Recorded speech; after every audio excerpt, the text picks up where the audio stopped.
ఈ పోటీ ప్రపంచంలో ప్రతివారు ఇతరులతో పోటీ పడటం, ఇతరులే మాకు పోటీదారులు అని అనుకోవటం కొంతవరకు సబబే. కానీ ప్రధానమైన పోటీ మొట్టమొదట ఎక్కడ మొదలవుతుందంటే మనతో మనకే పోటీ. మనతో మనం పోటీ పడాలంటే ముందు మనకున్నటువంటి బలాలు మనకే బాగా తెలుసు. వాటికి పదును పెడుతూ మన బలాల వలన మనం ఏం సాధించగలమో అనేటటువంటి దాన్ని గ్రహించాలి. మనం నిన్నటి చేసిన పని కన్నా కూడా ఈ రోజు మెరుగైన పని చేసినట్లయితే మన పోటీలో మనం సక్సెస్ అయినట్లు లెక్క. ఈ రోజు కన్నా రేపు చేయబోయే పని ఇంకా బాగా చేసామనుకో ఇంకా మంచి సక్సెస్ సాధించినట్టు లెక్క. అంటే మన పోటీలో మనం ముందున్నట్లు లెక్క.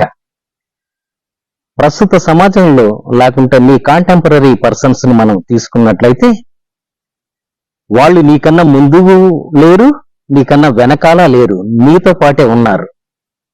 అటువంటప్పుడు వాళ్ళ గురించి నువ్వు ఆలోచించకుండా నీకు నువ్వు పోటీపడి నీలో ఉన్నటువంటి శక్తి, సామర్థ్యాలు, చదువు, నైపుణ్యాలు, నీలో ఉన్న పరిజ్ఞానము, విజ్ఞానము, నీలో ఉన్నటువంటివన్నీ కూడా ఒక్కసారి ఆలోచించుకొని వాటన్నిటికి పదును పెట్టి ఎటువంటి పరిస్థితిలో మనం దేన్ని సాధించవచ్చు అనేటటువంటి దాన్ని మనం మనసులో మననం చేసుకోవాలి. అవసరమైతే రాసుకొని వాటన్నిటిని కూడా రిమైండ్ చేసుకుంటూ దేన్ని సాధించగలమో చూసుకోవాలి.